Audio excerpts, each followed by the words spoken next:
Депутат Арсланбек Малиев Бишкектеги жол тыгын маселесин чечүү үчүн метро курууну сунуштады.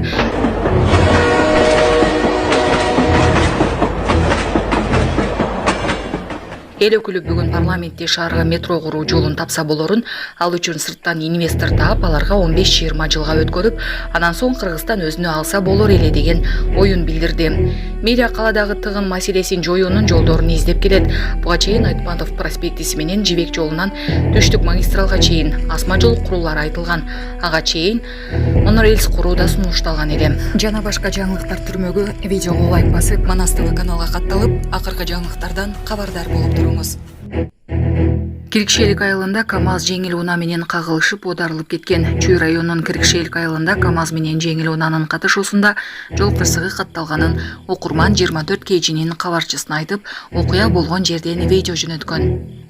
Окуя 6-июнь күнү саат 9:00 чамасында болгон. Алдын ала маалыматтар боюнча чиркегичи бар жүк ташуучу унаа жеңил унаа менен кагылышып оодарылып кеткен. Чүй облустук жол кыймылы коопсуздугун камсыздоо инспекциясынан басма сөз кызматы жеңил жол кырсыгы катталганын билдирди. Жабыркагандар болгон жок. Булак Сокол Медиа. Жалал Абад облусунун Базар Коргон районунда эс алып жаткан кыздарга улуу курактагы кишилер тийишкен. Бул окуя боюнча текшерүү иштери жүрүп жатат дешет.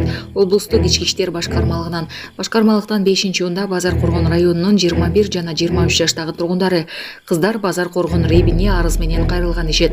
Алар Базар Коргон районунун Акман айыл аймагында жайгашкан Кайрыма көлүнө эс алып жатканда бейтаныш болгон 4 киши коомдук жайда спирт ичимдигин ичип, ар кандай уят сөздөрдү айтып, тийишкенин билдиришкен. Бул учурда видеого тартып алышкан. Аталган факты боюнча топтолгон материал маалыматтардын электрондук каттоо журналына катталып, тергөөгө чейинки териштирүү иштери башталды.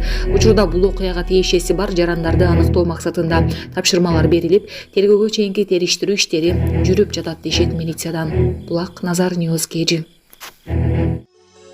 Урматтуу Москвадагы мекендештер, сиздерге таза жана оригинал документтер керек болсо, сиздерге Абдуталип мырзаны сунуштайбыз.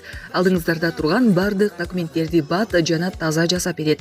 Регистрация 3 айга, 9 айга, продление 3 айга, 9 айга таза жана ишеничтүү базасына жооп берет.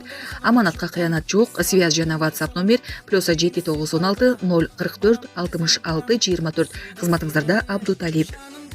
Россияда 4 жаштагы кыргызстандык бала терезеден кулап кеткен. 3-июнда Россиянын Киров шаарында 4 жаштагы кыргызстандык бала 1-чи кабаттын терезесинен кулап кеткен. Бул тууралуу жергиликтүү маалымат каражаттары булактарга шилтеме берип билдирди. Басылманын айтымында окуя болжол менен кечки саат 7-лерде болгон. Бала терезеге тартылган торго таянып турган айтылды. Ал оор абалда ооруканага жеткирилген. Баш мээсинен жабык жаракат алып, мээси чайкалган. Ошондой эле маңдай сөөгү сынып, көкүрөгү жана курсагы дагы жаракат алган. Ошол күнү аны чоң энеси карап жаткан. Баланын 24 жаштагы апасына карата административдик протокол түзүлдү. Булак бата келди.